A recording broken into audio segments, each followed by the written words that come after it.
საქართველოს ევროინტეგრაციის საკითხზე ახლა პარლამენტის ევროპასთან ინტეგრაციის კომიტეტის თავმჯდომარესთან დეპუტატ მაკა ბოჭორიშვილთან ვაგრძელებთ ლაპარაკს. გამარჯობა ქალბატონო მაკა, მადლობა გადაცემაში მონაწილეობისთვის. საღამოშვიდობის, მადლობა თქვენ მოწვევისთვის. ქალბატონო მაკა, რამდენიმე დღე არაც მთავრობამ დაამტკიცა 9 ახალი ნაბიჯის ევროკომისიის 9 ახალი ნაბიჯის შესრულების გეგმა, რომელიც გაიგზავნა ევროკომისიაში. თუმცა საქართველოში ეს დოკუმენტი საჯარო ჯერ არ არის. მაინტერესებს რატომ და როდის შეიძლება როგორც პოლიტიკურმა სპექტრმა, ასევე საზოგადოებამ იხილოს ამ დოკუმენტის შინაარსს. ამ დოკუმენტში საიდუმლო ნამდვილად არაფერი არ არის და გასაჯაროვდება როგორც კი ამას თქვათ გადაწყვეტს საქართველოს მთავრობა გამომდინარე იქიდან რომ ეს არის მთავრობის დოკუმენტი პირველ რიგში. ერთი რომ აქ მნიშვნელოვანი იყო ჩვენი პასუხი ევროკომისიის 9 ნაბიჯზე, 9 ახალ წინადადებაზე, რომელიც ევროკომისიის მიერ იქნა დაფიქსირებული ნოემბერში გამოქვეყნებულ ჩვენი მხრიდან რა თქმა უნდა პირველ რიგში მნიშვნელოვანი იყო რომ რაც შეიძლება სწრაფად გაგვესაზღვრა თუ რა მიმართულებებით უნდა წარიმართოს მუშაობა იმისთვის რომ რაც შეიძლება სწრაფად მოხდეს რეაგირება იმ საკითხებთან დაკავშირებით რაც დღეს დადგა საქართველოს წინაშე ევროინტეგრაციის პროცესში. აქედან გამომდინარე სწორედ გაიმართა მუშაობა და მსჯელობა სხვადასხვა ფორმატებში, მათ შორის სამთავრობო კომისიის ფორმატში და დამტკიცებული იქნა ის სამოქმედო გეგმა რომელიც უპასუხებს ევროკომისიის მიერ წარმოდგენილ 9 რეკომენდაციას.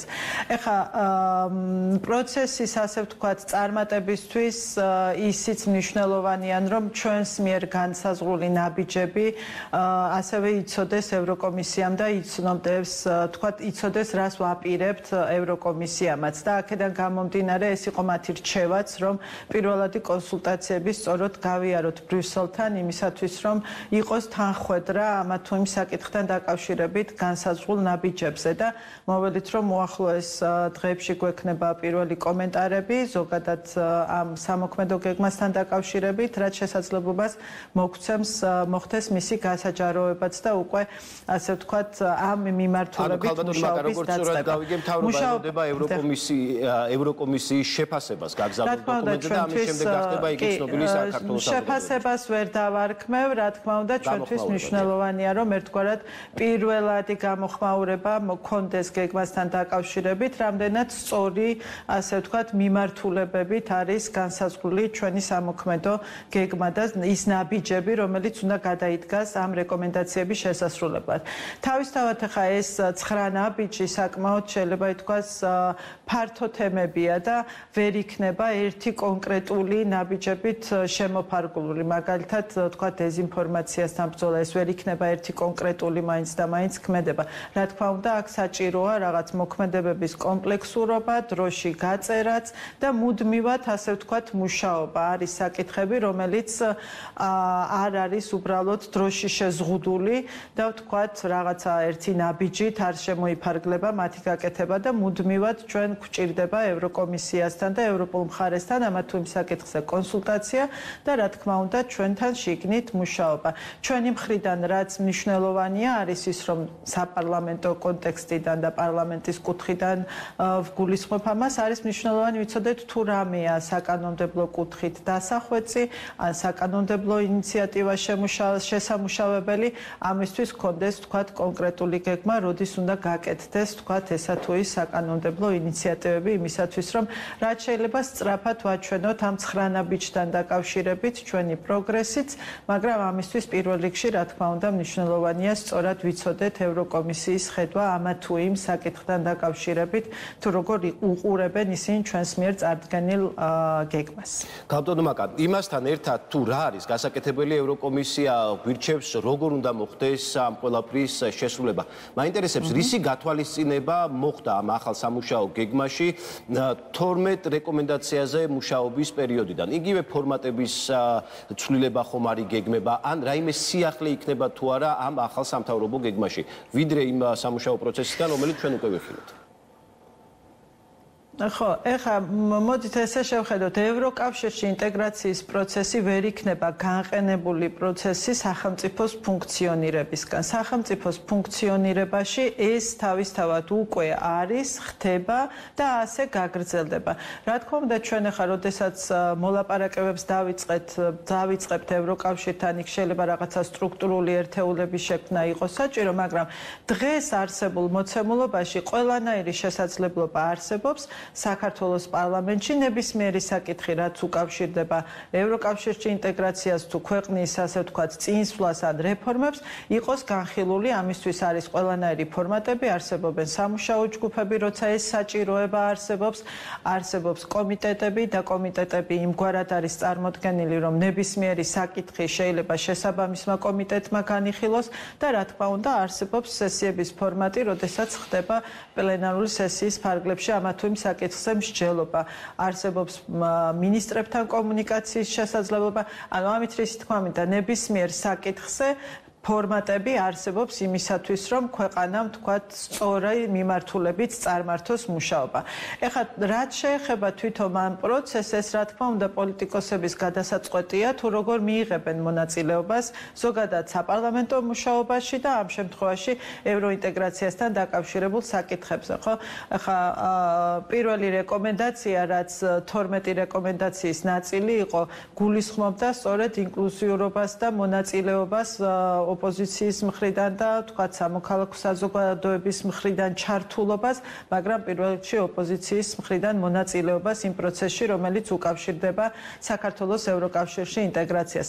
ეხლა ჩვენ ვხედავთ კომიტეტების ფარგლებში ხდება ჩვენი კოლეგა ოპოზიციონერების მონაწილეობა, სესიების ფარგლებში სხვადასხვაგვარად ხდება, ასე ვთქვათ, ამ სცენის გამოყენება, თუმცა სამუშაო პროცესში ძალიან ნაკლებად ვხედავთ ხოლმე მათ ჩართულობას. მაგრამ მეორე მხრივ ახლა პოლიტიკოსები არიან, მათი გადასაწყვეტია მიიღებენ თუ არა მონაწილეობას ამა თუ იმ სამუშაო ჯგუფში, თუმცა სამწუხარო ერთია ის არის, რომ ხდება ევროინტეგრაციის საკითხის ინსტრუმენტალიზაცია და გამოყენება უბრალოდ რაღაც პოლიტიკურ იარაღად და მათი ასე ვთქვათ ეს ნება, რომ არ იყვნენ წარმოდგენილი სამუშაო ჯგუფებში, არ მიიღონ კეთილსინდისიერად მონაწილეობა ამ პროცესში, მეტყოლებს სხვა რაღაცაზე. ჩვენ გვესმის ხმამაღალი განცხადებები ევროინტეგრაციასთან დაკავშირებით, რაც აცდენილია აბსოლუტურად სამუშაო პროცესში ოპოზიციის წარმომადგენლების მონაწილეობასთან. აქედან გამომდინარე, ეს კითხვები რა თქმა უნდა არის და იგვექნება, რამდენად გულწრფელია ოპოზიციის წარმომადგენლების, ასე ვთქვათ, განცხადებები ევროკავშირში ინტეგრაციასთან დაკავშირებით. ოპოზიციას ჩვენი ევროპელი პარტნიორები მიმართავენ და ამბობენ, რომ ოპოზიცია უნდა იყოს კონსტრუქციული. ამავდროულად მთავრობას მიმართავენ და ამბობენ, რომ სახელმწიფო გუნდი უნდა იყოს უფრო მეტად ინკლუზიური. თქვენი შეფასება მაინტერესებს და აზრი მაინტერესებს. რა ნაბიჯი შეიძლება გადადგას უმრავლესობამ იმისთვის, რომ პროცესი გახდეს უფრო მეტად ინკლუზიური. სად ხედავთ თქვენ შემხედრი ნაბიჯების გადადგმის რესურსს და ადგილს? ეს არის პარლამენტი, ეს არის პოლიტიკური გადაწყვეტილებები, თუ ეს შეიძლება იყოს რაიმე ტექნიკური სიახლეები, იგივე მაგალითად 9 ახალ ნაბიჯთან დაკავშირებით, მუშაობის ფორმატი ან სხვა, არ ვიცი, რაიმე სიახლე ამ პროცესში. ნებისმიერ შემთხვევაში ჩვენ უნდა შევხედოთ რა არსებობს. ხო, პარლამენტში კიდევ ერთხელ არსებობს ყველანაირი შესაძლებლობა იმისათვის, რომ კომიტეტის ფარგლებში გაიმართოს მსჯელობა და ნებისმიერმა პოლიტიკოსმა, პოლიტიკური ჯგუფი იქნება ეს თუ პარტია, წარმოადგინოს საკუთარი წინადადებები და განვიხილოთ, ხო? ეს არავის შეუზღუდია არც ერთი პოლიტიკოსისთვის კომიტეტის ფარგლებში მოსულიყო და ევროინტეგრაციის კომიტეტზე თქვა რაღაც საკითხებს განვიხილავთ, რაც უკავშირდება ჩვენი ქვეყნის ევროკავშირში ინტეგრაციას პირდაპირ. ასეც ვერავინ ვერ იტყვის, ვერც ერთი პოლიტიკოსი, ვერც ერთი ოპოზიციის, ვერც ერთი წარმომადგენელი, რომ მსგავსი რაღაც მომხდარა, თქვათ, ამ ხნის განმავლობაში.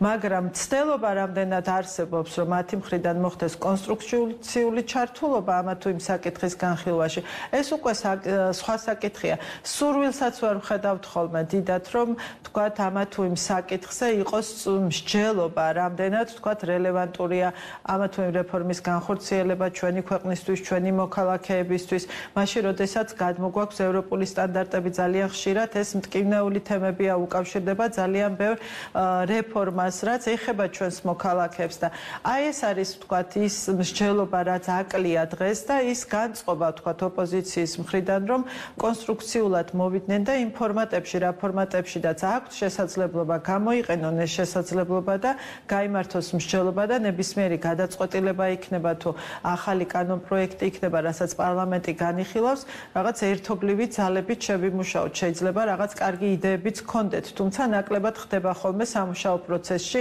ამგვარი მუშაობა და ძირითადად ვხედავთ რაღაც პოლიტიკური განცხადებების ფონზე, ასე ვთქვათ, ქულების დაწერას და ამის ცელობას მხოლოდ და მხოლოდ. იძლევან ინკლუზიურობას. მაშინ ევროკომისიის ახალ ნაბიჯში რატომ მოხდა კვლავ მოწოდება ინკლუზიურობისკენ? ხო, ინკლუზიურობის შესაძლებლობას კი იძლევა, მაგრამ ეხლა თვითონ სტილი მუშაობის ჩვენი, ასე ვთქვათ, პოლიტიკოსების არ არის აქეთკენ მიმართული. ეს მოწოდებები ჩვენ არაერთხელ მოვისმინეთ, მაგალითად, ევროკავშირის უმაღლესი წარმომადგენელი რომ იყო ჩამოსული აკერ სექტემბერში, ბოლოს ვთქვათ, გქონდა შეხვედრა, ოპოზიციის წარმომადგენლები ესწრებოდნენ, მან საჯაროთაც განაცხადა ეს და მოუწოდა, რომ იყვნენ ჩართულები ამ პროცესში. ახლა, როდესაც გაქვს შესაძლებლობა შენ რომ კომიტეტის ხდომაზე იყო მუშაობაში ჩართული, თქვათ, რაღაც წინადადებები წარმოადგინო, ამას შენ არ აკეთებ და მაინც და მაინც გინდა რომ ცალკე დაარეგისტრო რაღაცა კანონი ან რაღაც ცალკე განყელებულად კონდეს რაღაც პროცესი და მაინც შენ უნდა რა წინადადებასაც წარმოადგენ, თქვათ, იმას უნდა დაეთანხმოს ყველა. ასე არ ხდება არც ევროკავშირში ხდება, არც ერთ ქვეყანაში ასე არ ხდება, ყოველთვის ხდება რაღაც წინადადებების წარდგენა კონკრეტულ საკითხებთან დაკავშირებით, რაც განიხილება და შემდგომ ახლა დემოკრატიის არსიც ამაშია, რომ უმრავლესობა ან გაიზიარებს, ან არ გაიზიარებს ამ მოსაზრებას და ისე უნდა მოხდეს მუშაობა, რომ რაღაცნაირად შევძლოთ, თქვათ, უმრავლესობის აზრის მიყვანა ან დაათანხმება ან იმგვარად ჩამოყალიბება ამა თუ იმ საკითხის, რომ მაქსიმალურად პროცესი იყოს ინკლუზიურად წარმოჩენილი. ახლა ამის ცდელობები არის, ჩვენ გვაქვს ამის შესაძლებლობები, თქვათ, პარლამენტში, თუმცა ოპოზიციის მხრიდან, რა თქმა უნდა, ძალიან მნიშვნელოვანია მათი განწყობა, როგორი იქნება ზოგადად ამ პროცესთან დაკავშირებით და რამდენად სურვილი ექნებათ, მაგრამ როდესაც შენ სურვილი გაქვს, რომ მოახდინო რაღაცა პროცესის დაბლოკვა, საბოტაჟირება, რა თქმა უნდა, აქ უკვე შენიქმედებებიც გამომდინარეობს სწორედ ამ მიზნიდან, როდესაც მიზანი ცდება გაცხადებულ მიზანს და იმის ნაცვლად, რომ შენ ხელი შეუწყო, თქვათ, კანდიდატის სტატუსისთვის ქვეყნის მომზადებას და შენი მიზანი პირიქით არის, რომ ყველანაირი ბარიერი შექმნა ამისთვის, ახლა მოლოდინი ალბათ ნაკლებად უნდა გქონდეს, რომ ეს ხალხი კონსტრუქციულად ჩაებმება და ინკლუზიურს გახდის იმ პროცესს, რომელიც ჭირდება წარმატებას და მიზანი ამ შემთხვევაში მათი სუსტა რაღაცა. ამიტომ არის, რომ კეთილგანწყობილი და კეთილსინდისიერი მიდგომა უნდა არსებობდეს. მე ვფიქრობ, რომ საკმაოდ კარგად მიმდინარეობს ჩვენი კომუნიკაცია ევროკომისიასთან, საკმაოდ კარგი, ასე ვთქვათ, გზები და არხები არსებობს სამინისტროს მხრიდანაც, საგარეო საქმეთა მინისტრს პირადად აქვს ევროკავშირის შესაბამის სამსახურებთან კომუნიკაცია და მე მოველი, რომ დროულად გვექნება ერთგვარი გამოხმაურება იმ გეგმასთან დაკავშირებით, რაც შესაძლებლობას მოგცემს უკვე გავაგრძელოთ მასზე მუშაობა, როცა იქნება ამის, ასე ვთქვათ, შესაძლებლობა. მადლობა ქალბატონო მაკა გადაცემაში მონაწილეობისთვის.